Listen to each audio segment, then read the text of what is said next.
les invito a ponerse de pie para la lectura de la palabra de Dios. El pasaje se encuentra en el libro de los Hechos, capítulo 18, versos 18 al 28. Así dice la palabra del Señor. Pablo, después de quedarse muchos días más, se despidió de los hermanos y se embarcó hacia Siria, y con él iban Priscila y Aquila. Y en Cencrea se hizo cortar el cabello porque tenía hecho un voto. Llegaron a Éfeso y dejó allí a Priscila y Aquila. Y entrando Pablo a la sinagoga, discutía con los judíos. Cuando les rogaron que se quedara más tiempo, no consintió, sino que se despidió de ellos, diciendo: volveré a ustedes otra vez, si Dios quiere. Y embarcándose, se fue de Éfeso. Al llegar a Cesarea, subió a Jerusalén para saludar a la iglesia y luego descendió a Antioquía. Después de pasar allí algún tiempo, Pablo fue recorriendo por orden la región de Galacia y de Frigia, fortaleciendo a todos los discípulos. Llegó entonces a Éfeso un judío que se llamaba Apolos, natural de Alejandría, hombre elocuente y que era poderoso en las Escrituras. Este había sido instruido en el camino del Señor y, siendo ferviente de espíritu, hablaba y enseñaba con exactitud las cosas referentes a Jesús, aunque solo conocía el bautismo de Juan. Y comenzó a hablar abiertamente en la sinagoga, pero cuando Priscila y Aquila lo oyeron, lo llevaron aparte y le explicaron con mayor exactitud el camino de Dios. Cuando Apolos quiso pasar a Acaya, los hermanos lo animaron y escribieron a los discípulos que los recibieran. Cuando llegó, ayudó mucho a los que por la gracia habían creído, porque refutaba vigorosamente en público a los judíos, demostrando por las Escrituras que Jesús era el Cristo. Esta es la palabra de Dios. Buenos días, hermanos y hermanas de la travesía. Mi nombre es Yamir Alejandro y por la gracia de Dios, solamente por su gracia, tengo el privilegio de fungir como pastor de esta congregación junto con nuestros ancianos. Nosotros, hermanos, tenemos un tiempito en una serie de sermones que le hemos llamado Hasta los confines de la tierra. Estamos explorando el libro de Hechos de etapa a etapa, desde el principio y hasta el final, y descubriendo el corazón de Dios para su iglesia, descubriendo la misión de Dios que se esconde en este libro y el deseo de Dios para sus hijos. Quisiera comenzar en este sermón compartiendo una historia que no le pedí a mi esposa compartir para ese tiempo que estábamos nosotros conociéndonos, para allá para el 2003, finales del 2003. Nosotros, yo quería invitar a Cecilia a ver The Notebook conmigo. Ya usted entiende, ¿verdad?, la dinámica, la película The Notebook, una película romántica, pero ella aceptó ir a ver conmigo Lord of the Rings, The Return of the King, una película con una naturaleza muy diferente. Y me encanta, fue la primera vez que vi esta película y me fascinó. Si usted sigue la trilogía de Lord of the Rings, se trata de un largo viaje que emprende este grupo. Bueno, se vuelve luego solamente dos personas, Frodo y Sam, su amigo, con el fin de llevar y destruir un anillo que es el producto de la maldad del mundo en ese momento. Algo que pasa al final de la película, si ustedes recuerdan esta escena, justo en el final, cuando todos pensaban que Sam se iba a quedar en The Shire, en la comarca, con todos sus amigos, iba a regresar a su casa, finalmente Sam expresa estas palabras a Frodo: "There's no going back". No hay vuelta atrás. ¿Por qué no hay vuelta atrás para Sam, para Frodo? El trauma de lo que ocurrió en todo este largo viaje creó grandes heridas dentro de él, hizo grandes cambios y ya Frodo no podía vivir la misma vida que vivía antes. El camino, las experiencias del camino transformaron su persona de manera que él, al final del viaje, no es la misma persona que comenzó el viaje. En este pasaje de hoy, nosotros nos encontramos en el final de un viaje. Es el final del segundo viaje misionero de Pablo. Nuestro texto comienza específicamente indicándonos que es el final del viaje. Nos dice Pablo, después de quedarse muchos días más, refiriéndose a la ciudad de Corinto, se despidió de los hermanos y se embarcó hacia Siria. Pablo, luego de un largo viaje, con muchísimas experiencias, está embarcándose de regreso a su lugar de origen, en donde están las iglesias de Jerusalén y Antioquía, que es en Siria. El pasaje de hoy culmina el fin de un largo viaje, un viaje que cambió al apóstol Pablo para siempre. No hay vuelta atrás para el apóstol Pablo.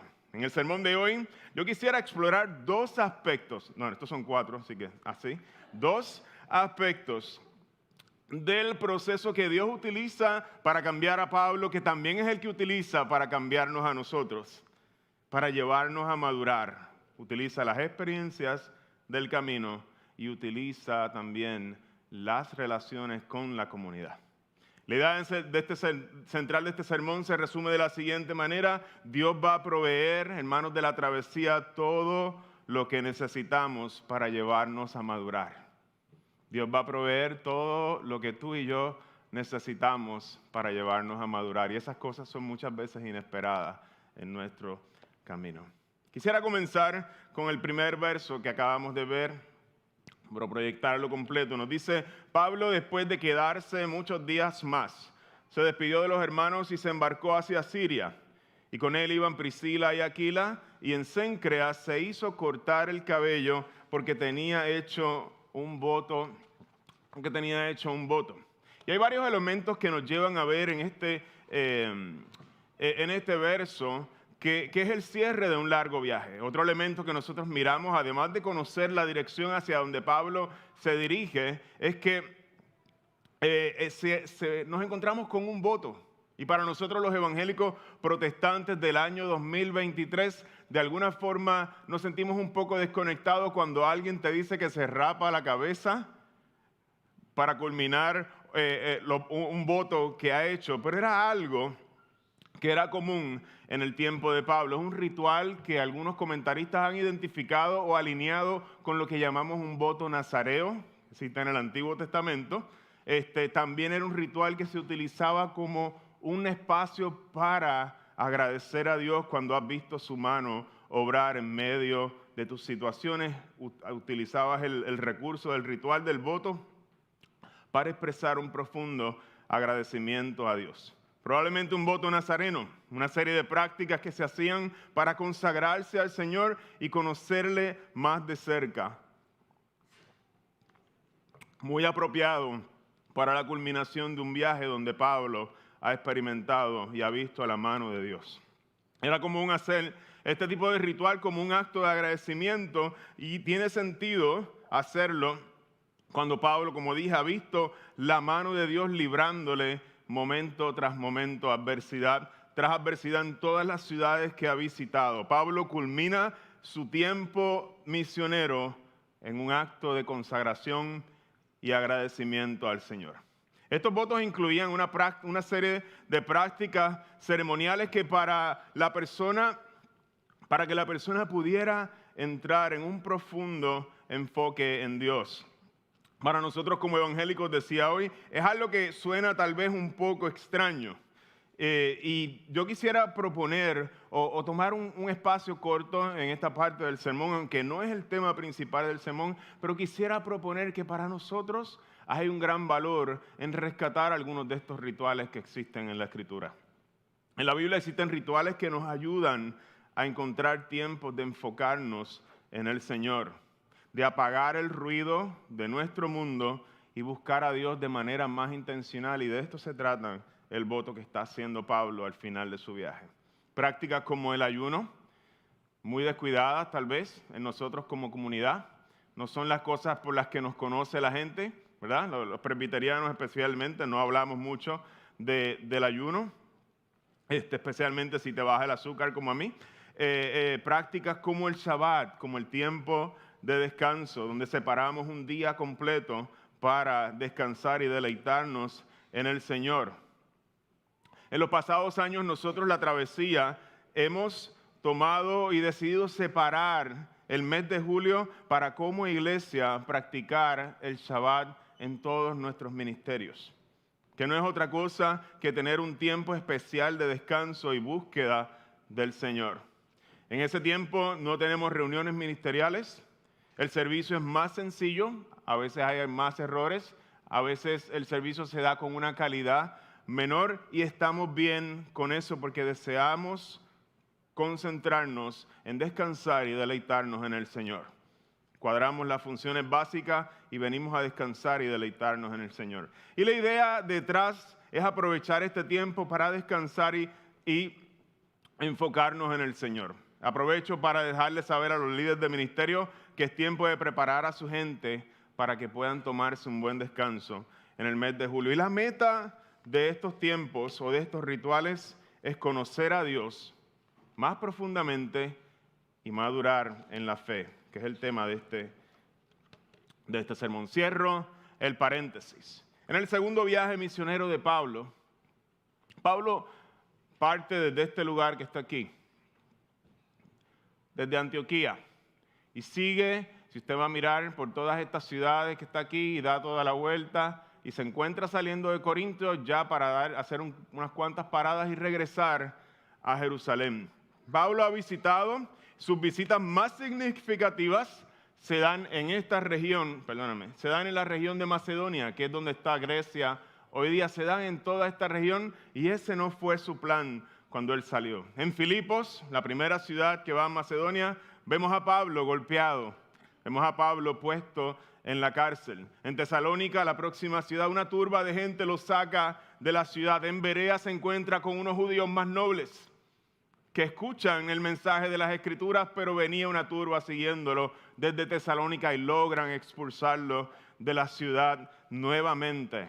En Atenas se encuentra predicándole a los filósofos griegos y traduciendo el mensaje a un lenguaje que ellos podían entender. Y en Corinto, finalmente, su última ciudad, la última a la que va en su viaje misionero a predicar, Pablo sufre en gran manera en manos de los judíos y es consolado y librado por el Espíritu Santo en medio de su adversidad. Ya es hora de regresar a casa. Pero hay algo particular en su regreso y es que Pablo no es el mismo. Pablo va a hacer una parada en Asia Menor, la ciudad de Éfeso. ¿Te recuerdas del término Asia Menor? Ahí es donde estaba su corazón. Ese era el lugar donde él quería ir a hacer su viaje misionero. Cuando él fue a buscar todos sus donantes, toda su campaña, voy para Asia Menor a predicar el Evangelio. Voy para Asia Menor a predicar el Evangelio a la gente en esas ciudades. ¿Y qué hizo el Espíritu Santo cuando trató de entrar a Asia Menor por primera vez? Usted ve todas estas líneas que están aquí. En ninguna de estas ciudades el Señor le permitió predicar. Lo mandó para acá, para Macedonia, el lugar donde él no se esperaba jamás. Está de vuelta en Asia Menor. Está de vuelta en Éfeso, la ciudad más importante de Asia Menor. Esto es Disney para un predicador que quiere predicar el Evangelio. Pero Pablo ya no es el mismo. Ahora se encuentra en la ciudad y miren lo que le dicen cuando Pablo llega a esa ciudad, de regreso a casa. Llegaron a Éfeso, dejó allí a Priscila y Aquila y entrando Pablo a la sinagoga discutía, como era su costumbre, con los judíos y les rogaron que se quedara más tiempo.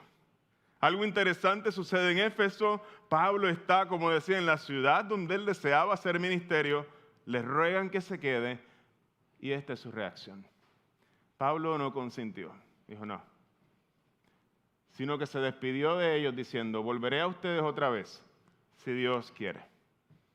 Y embarcándose, se fue de Éfeso. Hermanos de la travesía, el Pablo que comienza su viaje es transformado por Dios en cada ciudad y aquel hombre que salió de Antioquía ya no es el mismo. Dios ha utilizado las experiencias del viaje para ayudarle a conocer, para que él pueda conocer más profundamente a Dios. Hay algo que ha cambiado en Pablo luego de haber caminado con Dios. Sus anhelos más grandes no han dejado de estar ahí. Escucha bien, sus anhelos más grandes no han dejado de estar ahí, pero ha aprendido a hallar contentamiento en la voluntad de Dios para su vida. Miren cómo él lo expresa en su carta a los Filipenses, una de las ciudades que curiosamente visitó en Macedonia, la primera ciudad que visitó. Pablo le dice a los Filipenses, yo sé vivir en pobreza y sé vivir en prosperidad. En todo y por todo he aprendido el secreto, es ahí el secreto, tanto de estar saciado como de tener hambre, de tener abundancia como de sufrir necesidad.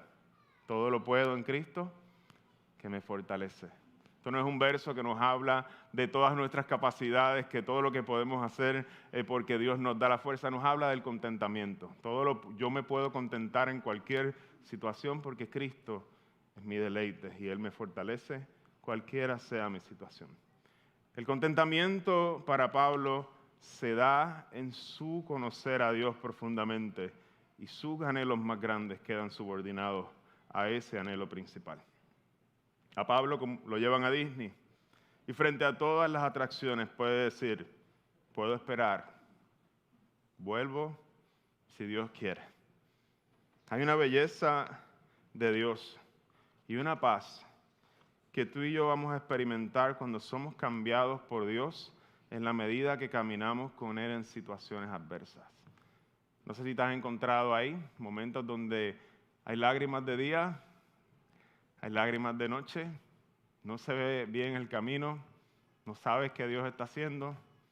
No estamos ahí todo el tiempo, pero si te has encontrado ahí, es un momento donde Dios nos va a enseñar y Dios nos va a encontrar de manera más especial para que hallemos contentamiento en su evangelio, en su amor, y podamos ser transformados y madurar a su imagen.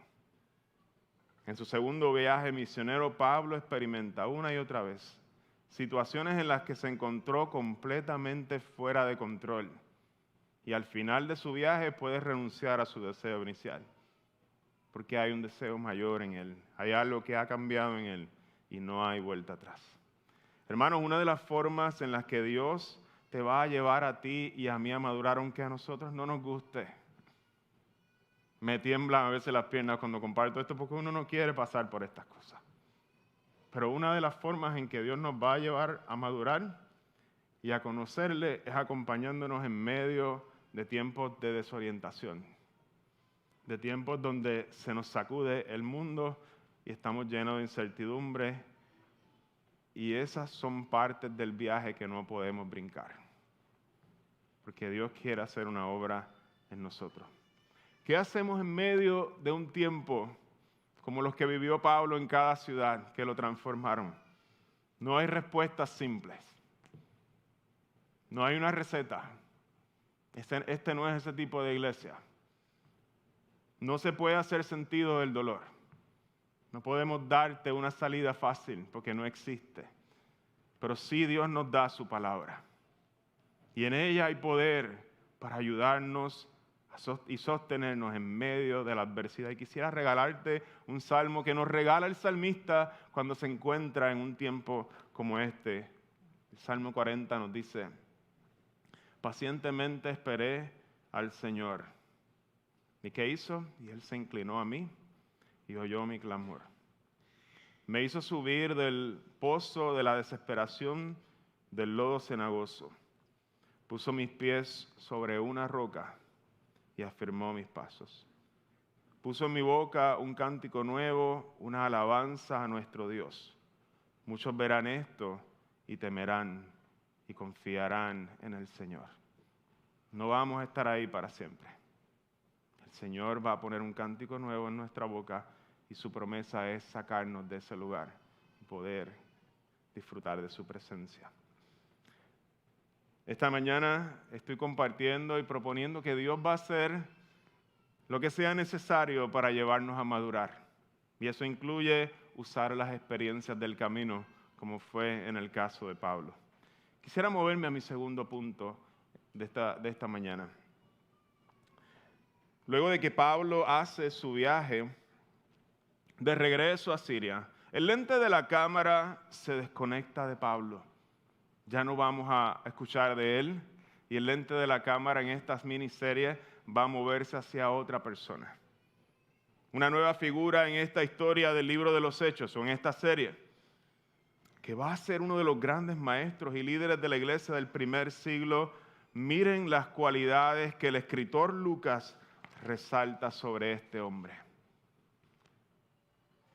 Llegó entonces a Éfeso un judío que se llamaba Apolos, Natural de Alejandría, un hombre elocuente y que era poderoso en las Escrituras. Si ustedes que llevan un tiempito más aquí, cuando yo por primera vez conocí al pastor de Iglesia Comunión, pastor Juan José Coto, yo el primer momento que pensé fue en Apolo. Yo dije, este hombre es elocuente, un gran conocimiento. Y yo decía, pero Dios sigue trayendo, ¿verdad?, perfiles en su iglesia parecidos. Y nadie se puede meter a debatir con él porque es demasiado inteligente para ganarle un argumento. Yo nunca me he atrevido. Coto, dime, ¿qué tú piensas sobre esto? Ok, muy bien. Un saludo a Coto, que está a lo mejor viéndonos en algún momento por ahí. Lo primero que nos dice el escritor Lucas es que Apolo provenía de la ciudad de Alejandría. Eso pesa en tu resumen. Eso es muy impresionante. Apolo no viene del barrio. Apolo viene de un lugar muy prestigioso. Es como venir de Boston, donde están las universidades más prestigiosas de Estados Unidos. Una de las ciudades del antiguo mundo conocidas por el alto nivel intelectual de sus habitantes. Este era un hombre elocuente, nos dice Lucas, educado en los ambientes más prominentes y más refinados, y su especialidad eran las Escrituras, poderoso en las Escrituras. Era un judío. Y este hombre es lo que hoy nosotros consideraríamos como un académico del Antiguo Testamento. Pero algo que caracteriza a Apolo por encima de su alto nivel intelectual es que este hombre no solo conocía la Biblia, eso es difícil en sí mismo, pero este hombre amaba la Biblia. Tenía un espíritu ferviente, creía de todo corazón el mensaje que nos comunicaban las Escrituras. Próximo verso nos dice, este había sido instruido en el camino del Señor y siendo ferviente de espíritu, hablaba y enseñaba con exactitud las cosas referentes a Jesús. Había escuchado del Mesías y él creía en este Mesías, aunque solo conocía el bautismo de Juan. Es un hombre que es experto en todo lo que conoce, pero hay unas cuantas cosas y piecitas que le faltan para tener la imagen completa. Apolo no conocía necesariamente todo acerca de Jesús, pero con lo poco que conocía, o por lo menos con la cantidad de conocimiento que tenía, podía reconocer claramente que este Jesús que se predicaba era el Mesías prometido por el Antiguo Testamento, a través de todas sus páginas, a través de todas sus historias.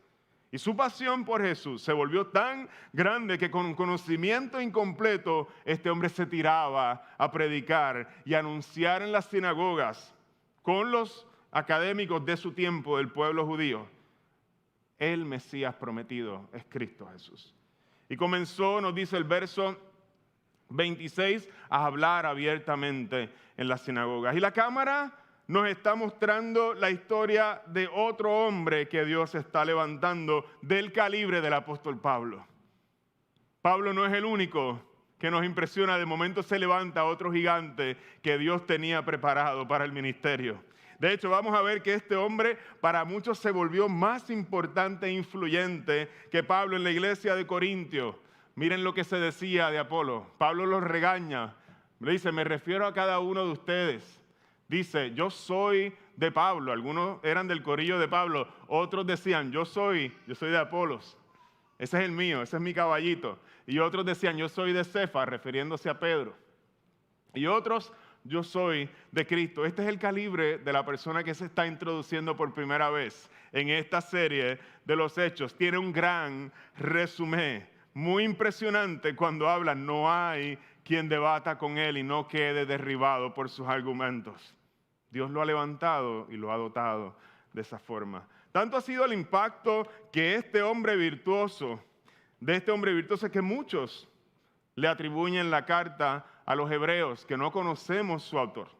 Si usted busca en su Biblia, verá que ese libro no se le atribuye a ningún autor. De modo que hombres del calibre de Martín Lutero han propuesto, dado al interés de este hombre, de debatir con los judíos y la calidad de la composición del libro de Hebreos, que es increíblemente difícil de traducir. El griego es demasiado complicado del libro de Hebreos. Nosotros en el seminario nos pusieron a traducirlo y no había quien le metiera mano de tan elevado que es el griego con el que se escribe el libro de Hebreos.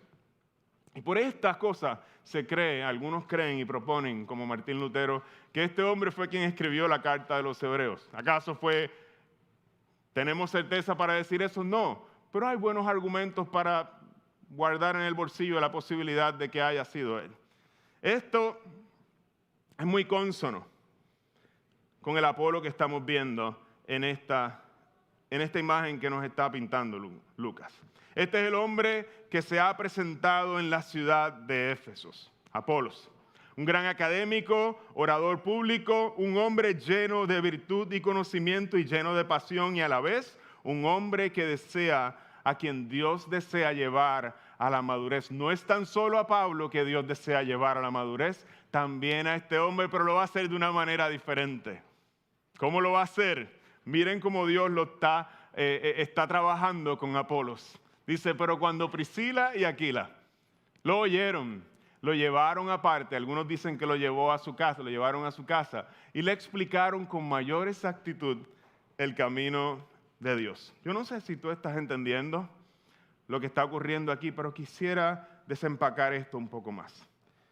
Dios tenía un matrimonio cristiano, Priscila y Aquila, de personas ordinarias, que conocimos en el pasaje que se predicó la semana pasada. Y miren los títulos que caracterizan a Priscila y Aquila. Ya vimos los de Apolo, miren los de Priscila y Aquila. Allí se encontró con un judío que se llamaba Aquila, estaba hablando de Pablo, y hizo encuentro con él, natural del Ponto, quien acababa de llegar de Italia con Priscila, su mujer. Pues el emperador Claudio había ordenado a todos los judíos que salieran de Roma. Pablo fue a verlos y como él era del mismo oficio, se quedó con ellos y trabajaban juntos, pues el oficio de ellos era hacer tiendas de campaña. Un gran académico, y Dios lo estaba esperando con un matrimonio de artesanos, gente que amaba trabajar con sus manos. Hermoso. Dos personas totalmente, dos mundos completamente diferentes y Dios tenía un espacio para que ellos se encontraran y esa es la iglesia. ¿Y quién va a enseñar a quién? Qué hermoso, ¿no? ¿A quién Dios tenía preparado para completar la educación académica de Apolo? Y esta es la belleza de la iglesia. Aquí tenemos un hombre con grandes títulos, proveniente de una ciudad de grandes intelectuales, y en el mismo espacio un matrimonio de personas que se dedicaba a hacer tiendas de campaña. Y nos dice el texto que Dios usa este matrimonio para llevar a Apolos a un conocimiento mayor de Jesús, y ahí está la belleza y lo inusual de la naturaleza de la iglesia, y tenemos que abrir nuestros ojos para poder entender esto, que Dios abra nuestros ojos para ver cómo su espíritu opera, porque no opera conforme al mundo. Un hombre intelectual de Alejandría no se supone que se siente a escuchar y a aprender de personas que no tienen grandes títulos como él, y es exactamente lo que él tiene que hacer para conocer a Jesús más profundamente. Se sienta a aprender de una pareja que trabaja con sus manos, que no tiene un título académico. Hermanos de la travesía, Dios va a hacer lo necesario para llevarnos a la madurez. Y esa madurez es un proyecto en comunidad, no se alcanza nunca de manera individual. En el caso de la gente, en el caso de Apolo, la gente que Dios escogió fue un matrimonio hermoso de gente sencilla que trabajaba con sus manos para completar lo que faltaba de su educación. Y Dios va a usar este tipo de experiencias con hermanos y hermanas de la iglesia en el proceso de madurarnos. La madurez cristiana no es algo que va a darse de manera orgánica o espontánea en nuestras vidas, sino que tenemos que ser intencionales, y una manera es hacer lo que hizo Priscila y Aquila, abriendo nuestros hogares. Algo tan sencillo. Me encanta porque la Biblia una y otra vez nos habla de lo que hacía Priscila y Aquila para bendecir al pueblo de Dios. No es solamente en este pasaje que lo encontramos. Miren los primeros versos del libro de los Hechos de este capítulo. Dice, como él, refiriéndose a Pablo, era del mismo oficio, se quedó con ellos. Esta gente abre sus espacios para recibir a otros cristianos. Miren en Romanos cuando Pablo empieza a darle saludos a toda esa gente con nombres extraños que nosotros nos encontramos en el capítulo 16, el último capítulo de la carta a los romanos. Nos dice: saluden a Priscila y a Aquila, salúdenmelo, mis colaboradores en Cristo Jesús, los cuales expusieron su vida por mí, a quienes yo no solo yo doy las gracias, sino también todas las iglesias de los gentiles les damos las gracias. A Priscila y Aquila, saluden también a la iglesia que está en su casa. ¿Cómo Dios está usando esta pareja? Esta pareja recibe a los cristianos en su casa. Y es la manera hermosa que Dios utiliza para hacer ministerios. No hacen falta grandes títulos. Dios va a usar estos corazones hospitalarios para bendecir y madurar e invertir en su gente. Algunos de ustedes se están preguntando: ¿cómo me involucro en un ministerio de la iglesia? ¿Cómo yo trabajo en la obra del Señor? Y yo te invito a considerar seriamente que no descartes la posibilidad de abrir tu casa a otras personas, porque es lo que Dios ha usado desde el primer siglo y mucho antes, y sigue usándolo hoy para bendecir y madurar a su gente en su caminar en el discipulado. Para tener un tiempo en tu casa de compartir, comer juntos, estudiar la palabra juntos con otros hermanos, orar de manera regular en tu casa con otros hermanos, son los espacios que Dios va a utilizar para llevarnos a la madurez. Hermanos de la travesía, Dios va a proveer lo necesario para llevarnos a la madurez. Lo ha provisto, y esa madurez es un proyecto de comunidad. Lo segundo que quiero resaltar de este pasaje, de esta parte del pasaje, es que la humildad es necesaria para nosotros madurar en el Señor. Al dejar que Dios use hermanos para ayudarnos a nosotros a crecer, hermanos, en el caso de Apolo, que tal vez no tengan títulos académicos. Apolo tenía que aprender de gente más sencilla en términos académicos que él. Aquila y Priscila son movidos por Dios a discipular a un hombre que los supera en conocimiento, en elocuencia, en talentos, en historial. Su resumen es impresionante. Y parte del llamado es discipular, pero también parte del llamado es dejarnos discipular y recibir instrucción de otros, y eso requiere humildad. Hermanos de la travesía, para crecer en tu vida cristiana y madurar, necesitas ser discipulado. Y esto requiere que gente se acerque a tu vida y te diga cosas que a lo mejor no te van a gustar. Que gente se acerque a tu vida y te ayude a crecer. Que gente se acerque a tu vida y tú no descartes lo que te están diciendo de primera, porque tal vez no tienen el standing de alguien que te puede hablar a ti, ¿verdad? De eso se trata la vida de la iglesia. Y es hermoso cuando Dios usa la iglesia para ayudarnos a crecer unos a otros y madurar en la fe. Ser un discípulo, y quisiera ir ya culminando, ser un discípulo de Jesús implica que estás comprometido a invertir en la vida de otras personas, a abrir tu casa, a invertir tiempo en la vida de otras personas. Eso no es secundario. Ser un discípulo no es venir a la iglesia el domingo. No es secundario. Es invertir en la vida de otras personas, pero ser un discípulo también es que estás comprometido con que personas inviertan en tu vida. Ser un discípulo es aprender también del cuerpo de Cristo, por medio del cuerpo de Cristo, y que inviertan en tu vida. Los discípulos somos gente que siempre está aprendiendo. El término más usado en el libro de los Hechos para referirse a los cristianos es precisamente el término discípulo, gente que está aprendiendo, y eso requiere una humildad. Dios va a proveer lo necesario para llevarnos a la madurez. Pero el proceso de madurar es un proyecto en comunidad. Quisiera ir culminando este sermón. ¿De dónde nace este asunto de la madurez cristiana? ¿Verdad? Uno a veces habla madurez cristiana,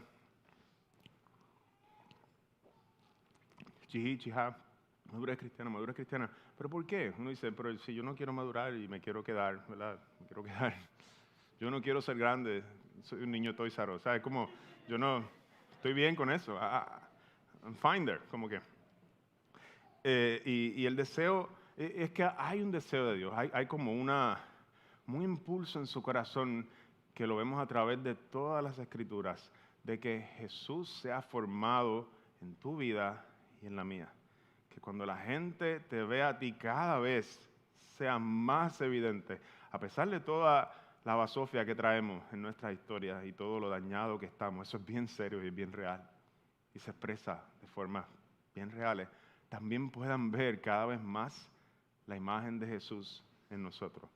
La madurez cristiana está centrada en la persona de Cristo Jesús. Dios tiene una obsesión con que Jesús sea formado en cada uno de ustedes, y cuando la gente y Dios los mire, dicen, se parece más a Jesús, el verdadero humano, el humano completo. Dios va a proveer lo que sea necesario para formar a Cristo en nosotros. Formar a Cristo en nosotros requirió que Cristo fuera entregado en una cruz. Requirió que Cristo fuera entregado en una cruz para quitar tus pecados, remover tu maldad. Así de serio es el asunto de la madurez cristiana y así de inmenso es su amor y su compromiso con cambiarnos a nosotros. Dios ha provisto lo necesario para llevarnos a la madurez, y la mayor provisión que Él ha hecho es su Hijo entregado por nosotros en una cruz para remover toda nuestra maldad y toda la corrupción que hay en nuestros corazones. Y un día vamos a ver eso completado. Mientras tanto, Él nos alimenta como alimentó a su pueblo en el desierto, con maná del cielo.